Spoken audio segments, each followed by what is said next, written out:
رب کے وقت کے مطابق چل پڑے، لیکن اللہ کا شوق انہیں کشا کشا جلدی سے دور لے گیا۔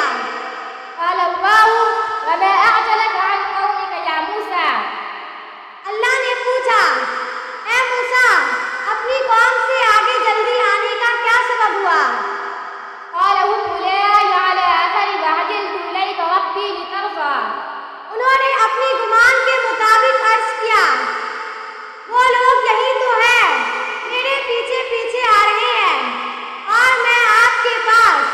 جلدی سے اس لیے چلا آیا کہ آپ زیادہ خوش ہوں گے۔ وأمره الله أن يتم ميقات ربه 40 ليلة، اور اللہ نے انہیں اپنے رب کا وقت 40 راتیں پورا کرنے کا حکم دیا۔ وصل موسى إلى طور سيناء فكلمه ربه فناجاه وقريته وأدناه فزاده ذلك شوقا فقال ربي أرني انظر إليك، موسیٰ علیہ السلام کوہ طور پر پہنچے، ان سے ان کے رب نے کلام کیا، سرگوشیاں کی، انہیں اپنا قرب عطا کیا، اس نے اس کے شوق کو اور بڑھا دیا۔ موسیٰ علیہ السلام نے عرض کیا، اے میرے رب، اپنا دیدار مجھ کو دکھلا دیجئے۔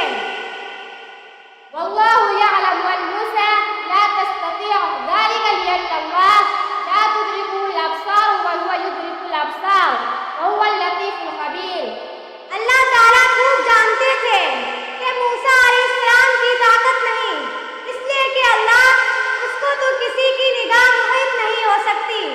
اور وہ سب نگاہوں کو محیط ہو جاتا ہے، وہی بڑا باریک ہے، باخبر ہے۔ وإن الجبال لا تستطيع أن تحمل كلامه فضلا عن نوره، اور بے شک پہاڑ اللہ کا کلام اٹھا نہیں سکتا کہ جائے کہ اس کا نور برداشت کر سکے۔ لو أنزلنا هذا القرآن على جبل لرأيته خاشعا متصدعا من خشية الله، اگر ہم اس قرآن کو کسی پہاڑ پر نازل کرتے،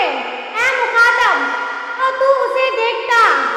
کہ خدا کی خوف سے دب جاتا اور پھٹ جاتا۔ قال لن تراني ولكن انظر إلى الجبل فإن استقر مكانه فسوف تراني، ارشاد ہوا کہ تم مجھ کو دنیا میں ہرگز نہیں دیکھ سکتے، لیکن تم اس پہاڑ کی طرف دیکھتے رہو، تو اگر اپنی جگہ پر برقرار رہا تو خیر تم بھی دیکھ سکو گے۔ ولما تجلى ربه للجبل جعله دكا وخر موسى صعيقا، بس ان کے رب نے جو اس پر تجلی فرمائی، تجلی نے اس پہاڑ کے پرچے اڑا دیے، موسیٰ علیہ السلام بے ہوش ہو کر زمین پر گر پڑے۔ ولما أفاق قال سبحانك تبت إليك وأنا أول المؤمنين، پھر جب افاقہ میں ہوئے تو عرض کیا کہ بے شک آپ کی ذات منزہ اور رفیع ہے، میں آپ کی جناب میں معذرت کرتا ہوں، اور سب سے پہلے میں اس پر یقین کرتا ہوں۔ قال يا موسى إني اصطفيتك على الناس برسالاتي وبكلامي فخذ ما آتيتك وكن من الشاكرين، ارشاد ہوا کہ اے موسیٰ، یہ بہت ہے کہ میں نے پیغمبری اور اپنی ہم کلامی سے اور لوگوں پر تم کو امتیاز دیا ہے، تو آپ جو کچھ میں نے عطا کیا ہے اس کو لو اور شکر کرو۔ أخذ موسى الألواح وفيها كل ما يحتاج إليه بنو إسرائيل موعظة وتفصيلا لكل شيء، موسیٰ علیہ السلام نے تختیاں لی اور ان میں بنی اسرائیل کو جس نصیحت اور تفصیل کی ضرورت تھی وہ سب موجود تھی۔ وأمره الله أن يأخذها بقوة ويأمره قومه أن يأخذوا بأحسنها، اللہ نے انہیں موسیٰ علیہ السلام کو حکم دیا کہ انہی تختیوں کو مضبوطی سے پکڑے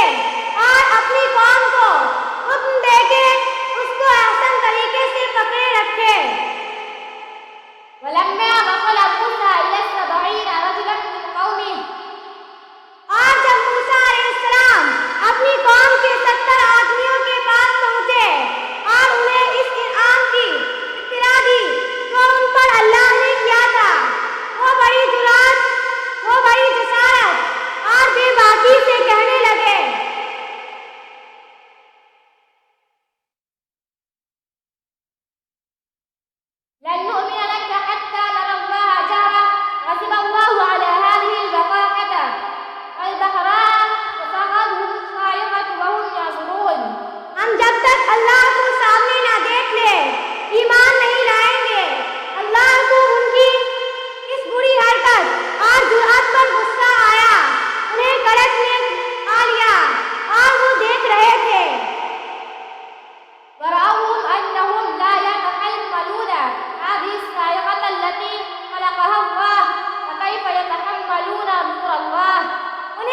چل گیا کہ وہ تو اس قدر کو جو مخلوق ہے برداشت نہیں کر سکتے، تو اللہ کے نور کا تحمل کیسے برداشت کر سکتے ہیں؟ فدعا موسى ربه وقال ربي لو شئت أهلكتهم من قبل وإذ أتهلكنا بما فعل السفهاء من الناس. اور موسیٰ علیہ السلام نے اپنے رب کو پکارا، اے میرے رب، اگر آپ کو یہ منظور ہوتا تو آپ اس کے قبل ہی ان کو اور مجھ کو ہلاک کر دیتے۔ کہیں آپ ہم میں کے چند بے وقوفوں کی حرکت کر سب کو ہلاک کر دیں گے۔ فأجاب